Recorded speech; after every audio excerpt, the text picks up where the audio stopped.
दोस्तों, आप लोगों ने कई सारी बैंक रॉबरी की कहानियां तो सुनी होगी, लेकिन अमाउंट ऑफ पैसों के मामले में साल 2003 में सेंट्रल बैंक ऑफ इराक में दुनिया की सबसे बड़ी चोरी को अंजाम दिया गया। इस बैंक से $1 बिलियन यानी इंडियन रुपीज में 8,000 करोड़ से भी ज्यादा की रकम को लूटा गया। दोस्तों, 18 मार्च 2003 की सुबह 4 बजे सेंट्रल बैंक ऑफ इराक में दो लोग घुसते हैं। बिना किसी हथियार और शोर शराबे के ये लोग एक पर्ची बैंक के एम्प्लॉय को देते हैं, जिसे पढ़कर वो एम्प्लॉय चौंक जाता है और बैंक से पैसे निकालने का काम शुरू कर देता है। दोस्तों, बैंक से निकाले गए पैसों को 3 बड़े ट्रकों में भरा गया। इराक के सेंट्रल बैंक में इतना ज्यादा पैसा था कि 3 बड़े ट्रक्स के भर जाने के बावजूद भी बैंक के अंदर काफी पैसा रह गया था, जिसे वो लोग वहीं छोड़कर वहां से चले जाते हैं। इस चोरी के अगले ही दिन यानी 19 मार्च 2003 को अमेरिका और इराक के बीच जंग छिड़ जाती है और अमेरिका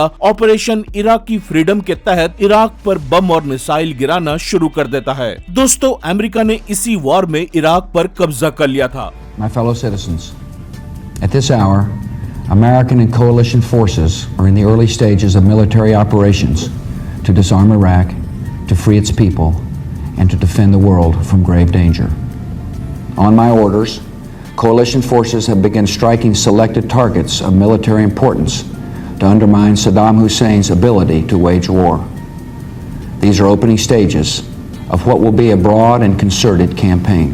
लेकिन सवाल ये उठता है कि अमेरिका के इराक पर हमला करने के ठीक एक दिन पहले ही क्यों इस बैंक को लूटा गया। आखिर इराक के सेंट्रल बैंक में घुसकर वहां से 8,000 करोड़ की चोरी करने वाले ये चोर कौन थे? आइए जानते हैं इन्हीं सवालों के जवाबों को आज की इस वीडियो में। दोस्तों, अगर अमेरिका और इराक के बीच की रिलेशनशिप की बात की जाए तो इन दोनों देशों के रिश्ते हमेशा से अच्छे नहीं रहे हैं। अमेरिका की नजर हमेशा से ही इराक के तेल के खदानों पर रही है और समय समय पर अमेरिका ने इराक के तेल के भंडारों पर कब्जा करने और उसे अपने हिसाब से मैनिपुलेट करने की कोशिश भी की है। लेकिन दोस्तों, अमेरिका ने इराक पर आरोप लगाया कि इराक मास डिस्ट्रक्शन वाले वेपन्स और न्यूक्लियर बॉम्ब्स बना रहा है। इसी वजह से अमेरिका ने इराक में इन्वेड किया और हमला शुरू कर दिया। हालांकि वॉर खत्म होने के बाद इराक से ऐसी कोई हथियार बरामद नहीं हुई और न ही किसी मास डिस्ट्रक्शन वेपन्स के सबूत मिले। दोस्तों, साल 2003 में इराक पर सद्दाम हुसैन का शासन था, जो उस वक्त इराक का सबसे क्रूर तानाशाह था। सद्दाम हुसैन इतना क्रूर था कि अगर कोई उसके द्वारा दिए गए ऑर्डर्स को नहीं मानता था तो सजा के तौर पर बीच चौराहे में उसका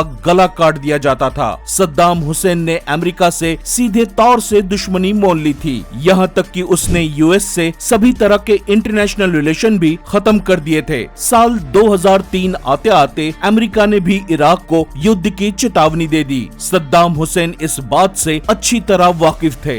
All the decades of deceit and cruelty have now reached an end. Saddam Hussein and his sons must leave Iraq within 48 hours. दोस्तों, वहीं अगर हम सेंट्रल बैंक ऑफ इराक की बात करें तो ये बैंक इराक की राजधानी बगदाद में मौजूद है। इस बैंक के स्ट्रक्चर को देखा जाए तो बैंक की पूरी बिल्डिंग चारों तरफ से कवर है। इस बिल्डिंग में एक भी खिड़की नहीं है और मेन एंट्रेंस डोर को छोड़कर दूसरा कोई दरवाजा भी नहीं है, यानी कि बैंक के अंदर आने और बाहर जाने के लिए सिर्फ मेन डोर ही एक रास्ता है। ऐसे में इस बैंक में से चोरी करना नामुमकिन लगता है, लेकिन इसके बावजूद भी 2 चोर यहाँ आते हैं और बिना किसी हथियार के सारे पैसे निकाल कर ले जाते हैं। दोस्तों, सेंट्रल बैंक ऑफ इराक में घुसकर चोरी करने वाले ये 2 चोर कोई और नहीं बल्कि इराक के प्रेसिडेंट सद्दाम हुसैन का बेटा कुसै हुसैन और उसका बॉडीगार्ड अल महमूद था। इराक पर अटैक होने के ठीक एक दिन पहले 18 मार्च 2003 की सुबह 4 बजे ये दोनों सेंट्रल बैंक ऑफ इराक जाते हैं। उस वक्त बैंक में केवल 3 लोग मौजूद थे, finance minister of Iraq, central bank का मैनेजर और उसका डायरेक्टर। कुसै हुसैन उन लोगों को एक पेपर देता है है, जिसमें इराक के प्रेसिडेंट सद्दाम हुसैन का 3 से 4 लाइंस में एक फरमान लिखा था।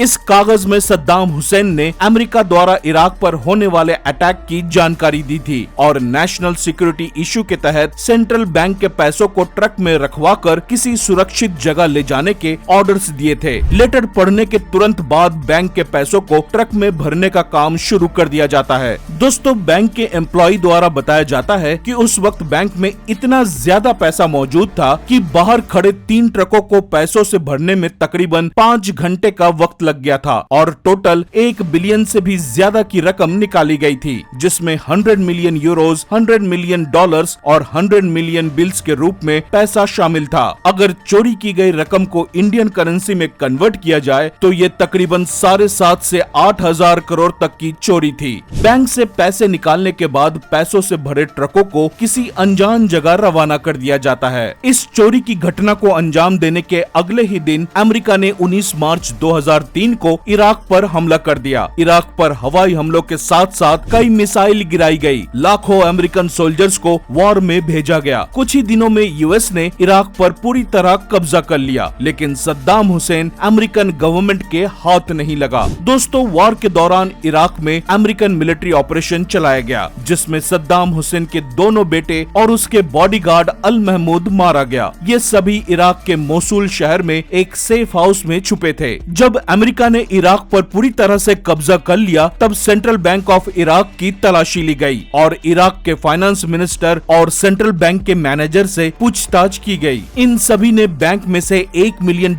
की चोरी की बात कंफर्म की और इस बात का भी पता चला कि बैंक से पैसे निकालने का डायरेक्ट ऑर्डर्स सद्दाम हुसैन ने दिए थे। दोस्तों, इसके बाद अमेरिकन मिलिट्री बैंक से चुराए हुए पैसों को रिकवर करने में लग जाती है। कई इलाकों में चुराए गए पैसों के साथ साथ पूरे इराक में सद्दाम हुसैन को भी ढूंढने के लिए सर्च ऑपरेशन चलाए जाते हैं। तकरीबन 8 महीनों के सर्च ऑपरेशन के बाद आखिर सद्दाम हुसैन पकड़ा जाता है। उसे अमेरिकन मिलिट्री एक बंकर से अरेस्ट कर लेती है, जहां वो छिप कर बैठा था। कुछ सालों के कोर्ट ट्रायल के बाद सद्दाम हुसैन को साल 2006 में फांसी की सजा दे दी जाती है। दोस्तों, अगर सेंट्रल बैंक ऑफ इराक से चुराए गए पैसों की बात की जाए तो वो सारा का सारा पैसा कहां गया और वो पैसा किसके पास था, इसका कोई पुख्ता सबूत किसी के पास नहीं है। इस बारे में कुछ लोगों का कहना है कि उन्होंने पैसों से भरे ट्रक्स को सीरिया बॉर्डर की तरफ जाते देखा था। कुछ ने कहा कि सद्दाम हुसैन ने सारा पैसा गल्फ कंट्रीज में रह रहे उसके रिलेटिव्स के पास भिजवा दिया था। वैसे सद्दाम हुसैन के सेंट्रल बैंक ऑफ इराक को लूटने के पीछे रीजन बताया जाता है कि सद्दाम उन पैसों का इस्तेमाल करके अमेरिका के खिलाफ चल रही जंग के लिए हथियार खरीदने वाले थे, लेकिन अमेरिकन मिलिट्री के सर्च ऑपरेशन के दौरान सद्दाम हुसैन के घर और अलग अलग रेसिडेंस से कुल $650 मिलियन रिकवर किए गए, लेकिन बाकी के $350 मिलियन कहां गए और इन पैसों का क्या हुआ, ये कोई नहीं जानता। तो दोस्तों, ये थी सेंट्रल बैंक ऑफ इराक की बैंक रॉबरी की कहानी। आपको ये स्टोरी कैसी लगी हमें कमेंट करके जरूर बताएं। फिलहाल आज की इस वीडियो में बस इतना ही। वीडियो इन्फॉर्मेटिव लगी हो तो लाइक करें और ऐसे ही नॉलेजेबल कंटेंट देखते रहने के लिए सब्सक्राइब करें हमारे YouTube channel ready steady knowledge को और साथ ही बेल आइकन जरूर दबाएं ताकि हमारी वीडियोस की सभी लेटेस्ट अपडेट्स सबसे पहले आप तक पहुंचे। मिलते हैं अगले वीडियो में, तब तक के लिए अलविदा। जय हिंद।